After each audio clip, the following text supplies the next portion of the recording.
누가복음 13장 10절부터 17절까지를 한 절씩 교독하시겠습니다.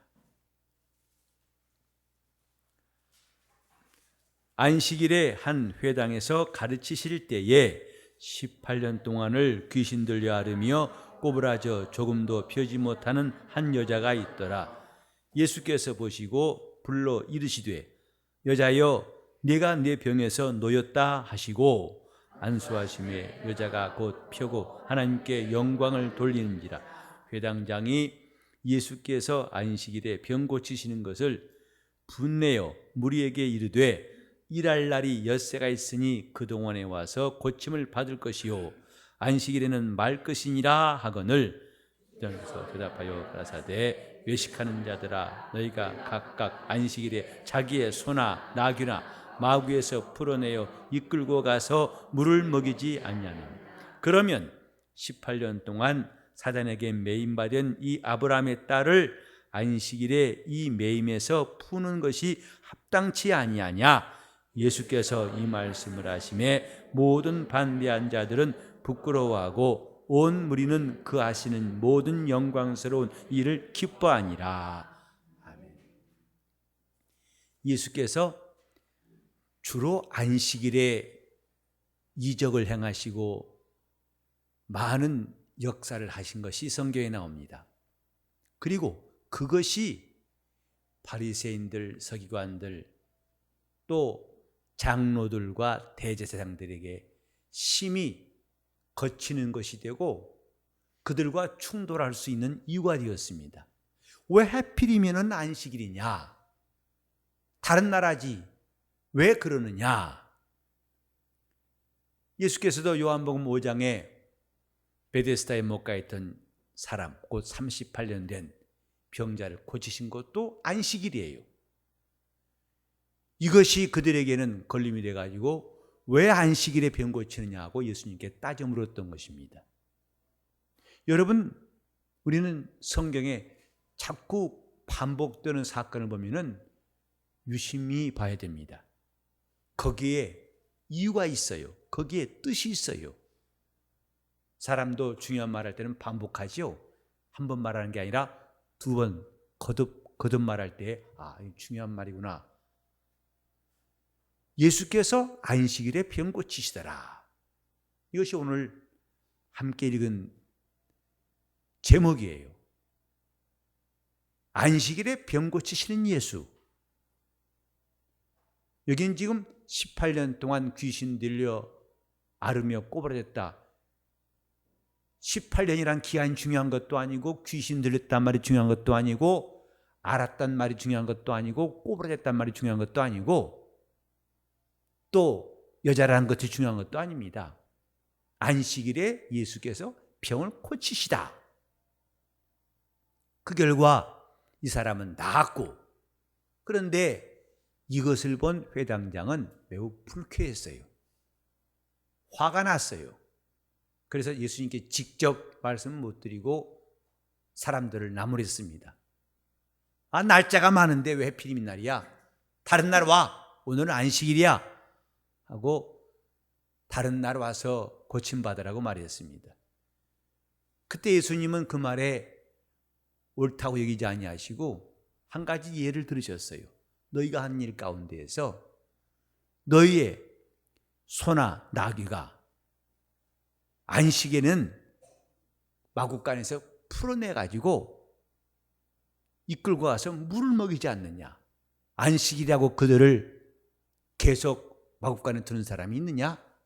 안식일에 관계없이 마구 안에 매여 있는 소나 나귀는 풀어서 물은 마시게 하면서 18년 동안 사단에게 매여 있던 이 아브라함의 딸을 그 매인 데에서 풀어내는 것이 합당치 아니하냐? 다른 성경에 보면은 무엇이 귀하냐 그랬어요. 소나 나귀가 귀하냐? 사람이 귀하냐? 그들이 물을 마셔야 할 일을 너희가 꼭 챙겨가면서 나귀나 소는 풀어가지고 물을 마시면서 그 마구간에 매여 있다는 그것이 불쌍해가지고 안식일에도 불구하고 그를 풀어내어서 물을 마시게 하면서 사단에게 매인 이 사람을 풀어주는 것이 그리 못마땅하냐라고 주님 반문하신 거예요. 즉 안식일에 이렇게 하는 것이 맞다고 하신 것이 주님의 판단입니다. 우린 여기서 잘 기억해야 할 것, 물론 우리는 주일날 예배하지 안식일은 관계없다고 할 수 있어요. 또 이 사건은 2000년 전에, 그리고 이 여자는 특별히 병든 사람이고 나는 괜찮아, 특별히 이렇게 많이 아픈 사람이 아니니까 하고 이것저것 나와 관계없는 내용으로만 읽은다면은 우리는 이 성경과 멀어질 수밖에 없어요. 우리는 이렇게 하신 예수님의 뜻을 잘 이해하는 것이 중요합니다. 안식일이 왔지만 예수님 오시기까지 얼마나 많은 안식일이 있었겠어요. 모세가 시내산에서 율법을 받아가지고 안식일을 지키라 하신 명령을 이스라엘은 수많은 세월 동안 지켰어요. 그리고 아예 안식일에 모여서 하나님 말씀을 상고할 회당도 지어놓고 이제는 그 회당을 맡아서 일하는 회당장까지 세워놨어요. 회당이 있고 안식일이 있고 회당장이 있지만은 없는 게 있습니다. 안식이에요. 안식은 없어요. 그런데 마침내 안식일의 주인이신 예수 오셔서 비로소 이것이 안식이다. 여러분, 병든 사람은 안식이 없는 거 아시죠? 쉴래야 쉴 수가 없어요. 병 때문에. 병이 자기를 쉬지 못하게 끝없이 괴롭힙니다. 밤이 와도 자지 못하고 먹을 것이 앞에 있어도 먹지 못하고 하고 싶은 일이 있어도 하지 못합니다. 마음의 그 쉬지 못함이란 말로 다 할 수 없고 그래서 몸도 말라갑니다. 안식이란 뭐냐? 안식일이 있기 때문에 안식이 아니다. 안식일에는 안식이 있어야 한다. 그러려면 안식일에 주인이 계셔야 한다 이 말이죠. 그분이 계셔야만 안식이 있는 겁니다. 마가복음 2장에도 인자는 안식일에도 주인이라고 말씀하셨어요. 예수가 안식일에 일하시는 것이 꼴보기 싫어가지고 불평하고 예수를 원망하고 비판했지만은 주님은 안식일에는 인자가 주인이다. 곧 안식일의 주인이 계셔야만이 안식할 수 있다 이 말이에요. 온전한 안식일, 주인이 계셔야만 안식이 있습니다. 여기서 우리는 중요한 사실을 깨닫습니다.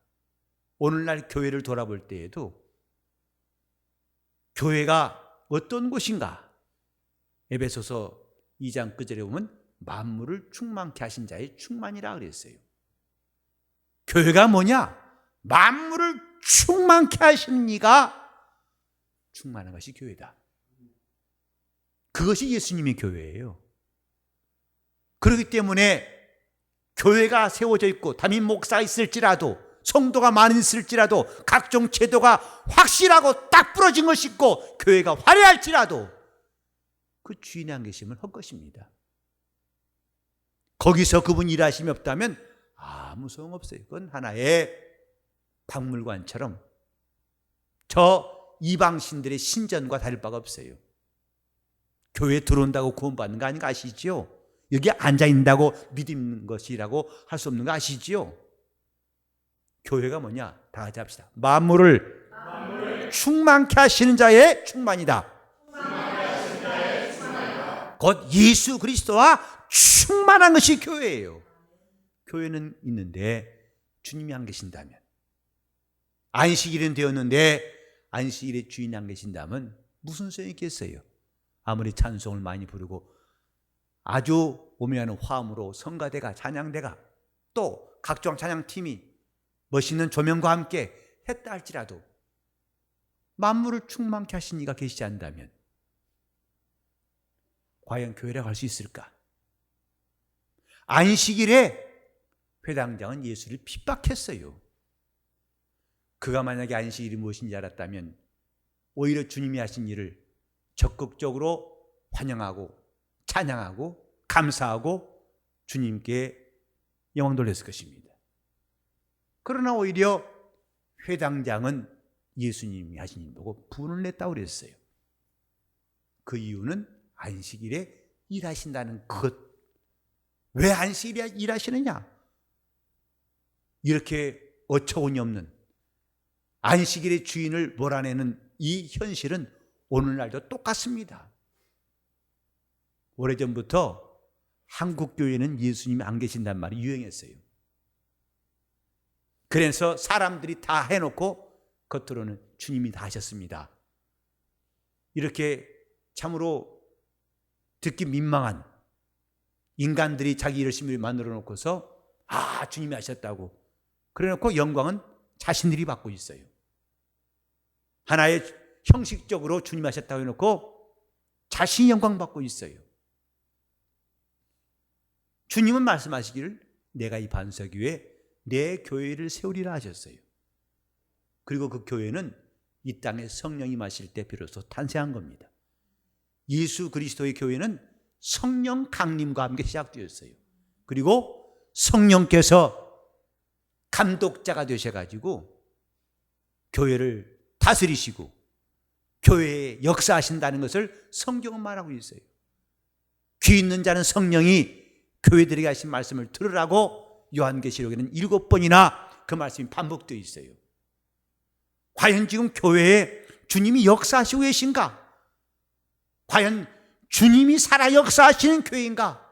우리는 저 남을 뭐라 할 것 없이 우리 자신부터 우리 교회부터 살필 필요가 있어요. 과연 주님이 일하고 계신가? 그분이 무슨 일 하실까요? 사도행전 9장 31절에 보면 교회가 평안하여 든든히 서가고 또 주를 경외함과 성령의 위로로 진행하더라 그랬어요. 성령께서 위로하시더라. 성령께서 말씀하실 뿐만 아니라 성령께서 위로하시니라. 곧 권면하시고 그들을 후원하시더라 이런 뜻이에요. 성령의 권면을 듣고 있는 교회, 그 교회가 주님의 교회예요. 그 권면이 없다면 사람들의 주장과 이론만 무성할 겁니다. 그러나 온 교회가 성령의 권면을 듣고 그분의 위로를 받는다면 싸나운 사람 나올 리가 없어요. 고집쟁이 나올 리가 없어요. 직분 때문에 시험 들고 자기 마음대로 하는 사람이 없을 것입니다. 그러나 위로받지 못하니까 병든 모습들은 갖가지로 드러나게 돼 있어요. 심지어는 교회를 아프게 만들고 교회를 떠난 사람도 있어요. 성령의 위로로 교회가 진행하니라. 그렇게 성령은 일하신다고 성경은 말씀하고 있어요. 뿐만 아니라 성령은 교회들에게 은사를 나타내시되 성령의 나타남을 주시면 각 사람을 유익하여 하십니다. 우리가 과연 주님이 세우신 지체라면 우리 몸에도 성령의 나타나심이 반드시 있을 것입니다. 그건 성경이 보증한 말씀이에요. 그래서 영적인 시야가 열리고 지혜의 말씀이 있고 지식의 말씀이 있고 믿음이 생기고 영들 분별함이 있고 능력 행함과 함께 병 고치는 은사가 있고 방언을 말하고 방언을 통변하고 예언도 말하고 이런 일들이 과연 일어나고 있는가? 그것도 없으면서 과연 주님의 교회라고 말할 수 있을까? 한국 교회에 예수님이 안 계신다. 서글픈 현실입니다. 그 이유가 뭔지 아십니까? 주님 자리에 인간이 앉아있기 때문에 그래요. 사람이 그 교회의 주인으로 하기 때문에 주님은 계실 곳이 없어요. 이 회당장이 예수를 핍박하고 몰아낸 것처럼 왜 그러시냐고, 왜 다른 나라지 왜 이때 하시냐고. 다른 날은 안식일이 아니에요. 다른 날 안식일에도 고침받지 못하면서 다른 날 고침받을 것 같습니까? 여러분이 교회 와서 은혜 받지 못하고 다른 데서 위로받을 수 있는 방법이 있을 것 같습니까? 주님 앞에 와서 예배하는 그 시간마저도 주님을 만나지 못하면서 다른 데 혼자 큐티할 때, 혼자 뭐 할 때 주님 만날 확률이 더 많다 생각하십니까?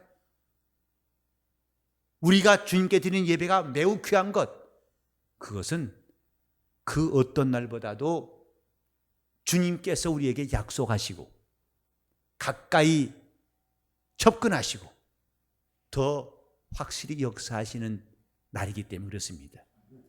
그런 시간들을 소홀히한다는 것은 영적 생활에 자포자기한 사람 같아요. 예배 시간에 왔다 갔다 하는 건 상상할 수 없어요. 과연 주님 만나러 왔다면 핸드폰이 아무리 자기를 흔들어도 나가겠냐 이 말이죠. 그렇게 주님께 믿음이 없으면서 무슨 직분 자랑할 수 있습니까? 저는 내년부터는 설교가 좀 바뀔지 몰라요. 좀 단호할지 모르겠어요. 제가 지금까지 진리로 자유하자는 말씀에 대해서 신앙생활은 고행이 아니라는 말씀을 계속 전했었는데, 마치 이것이 나는 구태여 매일 것이 없어. 난 자유한 사람이야. 나 건들지 마. 내 스타일대로 하고 목사님 설교했어. 나는 선택이야. 혹시나 그런 쪽으로 기울지 않을까 하는 노파심이 많이 생겨요. 주님이 우리를 자유케 하신 것은 자유자가 되어서 주님을 섬기라는 뜻이에요. 저 구약의 이스라엘 사람들은 하나님을 섬겼지만 자유가 없어요. 그들은 두려움으로 섬긴 것입니다. 그래서 종의 영을 받았다고 성경이 말씀했어요. 마치 모세가 하나님의 집에서 하나님을 섬긴 것처럼 그는 그렇게 훌륭한 사람으로 섬겼을지라도 종이에요. 그러나 히브리서 기자는 말합니다. 예수는 하나님의 집에서 아들로 충성하셨으니, 그렇게 우리가 자유자가 되게 하신 것은 예수께서 섬기신 것처럼 우리도 하늘의 후사가 되기 위해서 영광스러운 자녀를 섬길 수 있도록 자유케 하셨는데, 마치 괜찮아, 내 예배 안 돼도 괜찮아, 난 자유한 사람이야, 난 고행하지 않아, 이런 식으로 나간다면 자기 영혼을 스스로가 저버리는 겁니다. 우리 교회는 군중이 몇 명 모이든지 군중이 되면 안 됩니다. 군중과 회중의 차이는 다른 게 아니에요. 모래를 쌓아놓으면 그건 집이 아니죠. 그 모래와 세면을 적당히 배합해가지고 콘크리트를 만들어서 그것을 벽돌을 하든지 브로크를 만들어가지고 그걸 쌓아놔야 집이 되는 겁니다. 회중이란 말은 그렇게 쌓아놓은 시멘트나 모래가 아니라 집 지을 재료가 되어서 그것으로 집을 지을 때 그걸 회중이라고 그래요. 사람 수가 많은 건 교회가 아니에요. 그들이 주님의 지체가 되었을 때 교회입니다. 교인이 몇 명이든 우리는 빼곡하게 한 사람 한 사람이다 주님이 주신 은혜를 받고 이 교회에 충만하신 그분의 역사를 따라서 나도 그분과 보조를 맞추고 그분과 호흡을 같이 하면서 움직일 때, 그게 주님의 지체예요. 그때 자기 영혼에 소망이 있는 거예요. 이것이 바로 제대로 신앙생활하는 겁니다. 신앙생활 편한 게 아니에요. 열심히 하는 겁니다. 근데 종교인처럼 약속도 없이 자기 열심히 도취된 게 아니라 우리에게 분명히 보이신 길이 있어서, 새롭고 산 길이 있어서 그를 향해서 뛰는 거예요. 마라톤 뛰는 사람이 막 뛴다고 우승하지 않습니다. 코스를 따라서 뛸 때에 42.195km를 완주한 다음에 멸류관 쓰는 겁니다. 우린 그렇게 뛰더라도 막 뛰는 게 아니라 제대로 코스를 따라 뛸 때 이건 쉬운 일이 아닙니다. 편한 게 아닙니다. 편하지 않다고 해서 우리는 고행하는 것도 아니고, 우린 다만 주를 위해서 열심히, 이것이 새롭고 산 길인지 알았기 때문에 열심을 내는 거예요. 만물을 충만케 하신 자의 충만. 우리 교회는 10%만 움직인다는 속설이 전혀 해당 사항이 없으면 좋겠어요. 교인들이 10%만 움직이고 뭐 합시다 그러면 그저 열심히 몇 사람만 왔다 갔다 하는 그런 전철은 우리와는 상관없으면 좋겠어요. 각각이 다 주님과 연결이 되고 주님과 통하는 사람이 되고 주님의 말씀을 듣고 주님이 나와 함께 계심을 경험하고 그분과 동행하고 그분과 함께하고 그분의 은혜를 받고 이것이 주님의 교회예요. 우리 몸에서 나오는, 심장에서 나오는 피는 지체 중에 한 군데도 가리지 않고 다 그 피가 갑니다. 예수의 피가 누구에게나 다 뻗쳐나가서 그 피가 역사해야 주님의 지체이지, 자기는 더 이상 피가 흐르지 않는 지체라면 거기서는 이미 손가락이 마비가 되고 나중에 썩어버릴 거예요. 아주 절단해야 할 것입니다. 왜 안식일에 주님 편 곳이셨는데 이들은 그렇게 주님께 반대했을까? 하나님의 말씀을 오늘날도 이런 식으로 대할 수 있다는 사실을 경고하고 있습니다. 처음에는 그들도, 저 오늘날 방황하는 교회들도 처음엔 다 주를 위해 한다고 했을 거예요. 한때는 주의 종이라고 뜨겁게 헌신도 하고 많은 사람들을 감동시켰을 것입니다. 그러나 어느새 그 속에 누룩이 들어가서 부패해지고 그것이 그만 온 떡을 다 버릴 수 있어요. 성경에 보면 너희는 누룩 없는 떡이 되라고 말씀했어요. 누룩 없는 순전한 떡이 돼요. 예수님께서도 바리새인들의 누룩을 주의하라, 바리새인들의 누룩이 너희 속에 떨어지지 않도록 조심하라 하고 주님이 경고하신 적도 있어요. 그 누룩은 바리새인들의 교훈이라. 주님의 가르치심에다가 저 바리새인들의 교훈이 섞이지 않도록 하라. 오늘 하나님 말씀을 들으면서도 자기 영혼이 과연 누룩에 의해서 들은 말씀 자체가 나중에는 그 빛을 발하지 못하고 그 말씀이 자기를 살리지 못할 수가 있다는 사실을 알아야 됩니다. 신앙생활 우리는 제대로 합시다. 주님이 이렇게 안식일에 핍박을 받으신 것을 오늘날도 똑같이 재현해서는 안 됩니다. 우리는 주님이 과연 우리 교회에 일하시는가? 아니, 우리 교회라는 폭을 좀 좁혀가지고 나에게 일하시는가? 보세요. 설교를 하지만은 목사가 설교할 때 다 똑같이 은혜 받지 않습니다. 주님이 일하신 심령만 은혜가 있어요. 그 주님이 감동하신 심령에만 주의 음성이 들려와요. 또 같이 봉사하지만은 주님이 그 속에서,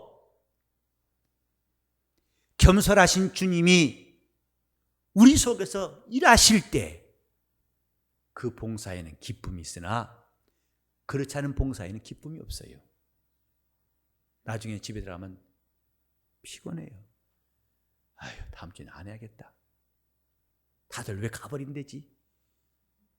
복 받기를 싫어하는가 보지? 진짜 복 받을 사람은 그런 말도 안 해요. 오히려 수지 맞다 생각합니다. 그래, 다 가라. 복 다 받으며 주여 감사합니다 그러지. 복 받기 싫어한가요, 목사님? 그러니까 목사한테 하소연하면서도 뭔가 좀 마음이 뒤틀려 있어요. 이 18년 동안 구부러진 게 아니라 이 사람은 수십 년 동안 구부러져 있어요, 마음이. 봉사하면서도 마음이 구부러져 있어요. 그리고 네 놈들은 왜 봉사하는 거야? 봉사에 은혜 받는 사람들 아니야? 그럼 되느냐? 그러면 그거 자체가 아무 의미가 없어요. 주님이 언제 아버지 앞에 섬기실 때 우리 보고 원망하시던가요? 너희 왜 그러냐 하고 원망하시던가요? 세상이 그를 핍박할 때 주님은 오직 아버지 앞에 죽기까지 순종하셨다고 성경에 말씀했어요. 너희들이 왜 안 따라오냐? 나 혼자 이 골고다를 가는 일을 왜 가만두느냐? 너희 너무했지 않냐? 다 너희를 위한 것인데 하고 주님 우리에게 책임 충만하십니까? 주님이 우리 가운데 역사하시는가? 그것이 진정한 안식이고 진정으로 살아있는 주님의 교회예요. 여러분이 지금 말씀을 전할지라도 그 시간에 주님이 함께 하시는가에 관심이 있어야 돼요. 나를 지금 그분이 감동하시는가? 나를 역사하시는가? 아니면 나 혼자 그저 고독한 별이처럼 외치고 있는가? 신앙생활은 혼자 하는 게 아닙니다. 그분이 함께 역사하시는 거예요. 바울도 말하기를 내 속에서 능력으로 역사하신 이의 역사를 따라서 내가 힘을 다하여 수고하노라. 주인도 말씀했어요. 수고하고 무거운 짐진 자들아 다 내게로 오라.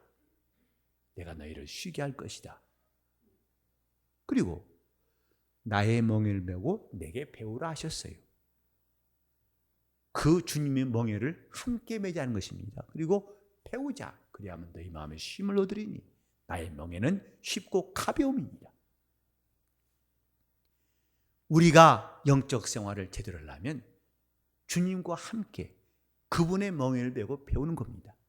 그러려면 내가 약간의 불편함은 거룩한 불편함이 따른다 알아두셔야 됩니다. 누가 하는 거 보고 괜히 저 사람들 하지 말았으면 좋겠어. 사실 불편함도 있겠지만 여러분이 참으시는 것, 그를 용납하시는 것도 매우 필요한 과정이에요. 교회는 다 똑같은 스타일 모인 게 아닙니다. 이 사람은 A 스타일, 이 사람은 B 스타일, C 스타일. 알파벳이 모자라요. 근데 그런 것은 다 용납해야 한다 이 말이에요. 주님도 우리를 참으실 때 주님은 한두 사람을 참아주신 게 아니라 온 인류를 참아주셨어요. 색깔 다르고 말 다르고 성질 다른 사람들을 다 용납하셨어요. 그래서 약간의 차이는 불편함은 감수하고 또 그러나 그 가운데에서 주님의 인내를 배우고 주님의 온유하심을 배우고 주님의 온전하심을 사모하고 그래서 우리가 점점 야생마 같은 자신이 주님이 길들이신 사람으로 되어가는 것, 이건 참 보람 있는 일이에요. 이건 참 귀한 일입니다. 그럴 때 주님이 그 속에서 역사하시는 거예요. 주님이 길들이셔야, 주님의 길들이신 사람이 되어야 그분이 나를 사용하시죠. 우리 하나님 앞에서 우리는 왜 주님 이렇게 답답한 일 하십니까? 왜 18년 된 저 귀신들이려 꼬부라진 사람을 왜 고치시고 왜 그렇게 풍파를 일으키세요? 라고 주님 앞에 불평하는 회당장 같지 아니하고 오히려 교회 직분자는 사람들이 더 주님을 핍박할 수 있어요. 주님을 더 힘들게 할 수 있어요. 주님을 구박할 수 있어요. 차라리 평신도는 몰라요. 처음 나온 신자들은 주님을 더 괴롭게 하지 않을 수 있지만은 오히려 회당장같이 교회 생활 오래 한 사람들이, 교회에서 내놓으라는 직분자들이 주님을 더 괴로우시게 할 수 있어요. 말라기 3장 보면은 제사장들이 주님 앞에서 하는 말들, 그 말 주님이 들으시고 하나님을 괴로우시게 하고 있다고 그랬어요. 제사장들이 하는 말이 하나님을 괴로우시게 하고 있다. 우리 모두가 안식일의 주인이신 예수, 만물을 충만케 하신 자의 충만을 늘 사모하고 그분에 의해서 살 수 있기를 예수 이름으로 축원합니다. 우리 교회는 예수가 충만한 교회 됩시다. 주님이 기도하라 하시니 함께 기도하고, 주님이 오라 하시니까 부지런히 모이고, 주님이 함께 우리에게 예배하라 하시니 그분께 예배하고, 그분이 배우라 하시니 열심히 배우고, 그분이 서로 교제하라 하시니 서로 성도의 교제를 나누고, 또 우리가 주님의 지상명령 너희는 가서 모든 족속으로 제자를 삼으라 하시니 우리가 그 말씀을 부지런히 순종해서 있는 힘을 다하여 주님 말씀을 가지고 나가서 역사할 수 있도록 이런 주님의 교회가 꼭 되시기를 예수 이름으로 축원합니다. 안식일에 병 고친 예수, 그분은 잘못하신 것이 아닙니다. 아버지 뜻을 하신 분이에요. 그런 분을 핍박하는 것은 자기 영혼에 얼마나 큰 불행이 온다는 걸 아시고, 오늘 우리는 우리 가운데 주님이 역사하시는 충만함이 있기를 예수 이름으로 축원합니다. 동서나 같이 기도하시겠습니다. 하나님 아버지, 우리 영혼이, 하나님 아버지, 우리가 주님 앞에 나와서 영적 생활하는 모든 시간들 헛된 일을 다 그치게 도와주시옵시고 헛발질을 그만하게 도와주시옵시며 우리 하나님께서 원하신 대로 제대로 신앙생활할 수 있도록 도와주시옵소서. 우리가 이 주님의 교회에 대해서 새롭게 알게 도와주시옵시되 이 교회에 주님이 역사하신다는 사실을 실감하게 도와주시옵소서. 그가 우리를 부르셨고 우리를 모아주셨고 우리를 주님의 교회를 세워주셨고, 그래 또 그가 말씀하시고 우리를 감동하시고 자기의 은사를 나타내 주시고 능력으로 역사하신다는 사실을 성경에서 배웠사오니 주여 이것을 우리 각각 다 실감하게 도와 주시옵시고, 교회는 있으나 주님이 안 계신 이 황당한 일이 없게 도와 주시옵시고, 안식일이 되었고 회당장이 있을지라도 안식일의 주인을 몰라버린 어리석은 일이 없게 도와 주시옵시며, 우리 주님이 일하시는 아름다운 교회가 되게 하여 주시옵소서. 우리의 좁고 어둡고 미련한 마음들을 다 거두어 주시옵소서. 정말 주님의 뜻대로라면 무엇이나 겁도 없이 신앙생활할 수 있는 성도들 되게 하여 주시옵시고, 이제 이 찰싹거리는 물가에만 있지 아니하고 저 깊은 은혜 바다로 점점 더 나갈 수 있도록 날마다 놀라운 영적인 체험이 있고 신령한 시야가 열리게 도와 주시옵시며, 하나님의 충만한 은혜의 그 강물에 다 우리를 다 인도하시고 그 가운데 잠기게 도와 주시옵소서. 하나님 앞에 감사함 드린 김예림과 그 가정을 복 주시고, 제가 젊었을 때부터 은혜 받게 하시고 하나님이 아시는 바가 되고 하나님 인도하시는 신령한 일꾼 되게 하여 주시옵시고, 몸과 마음과 영혼이 강건케 하시고 지혜가 충만케 도와 주옵소서. 예수 이름 받들어 기도를 이옵나이다.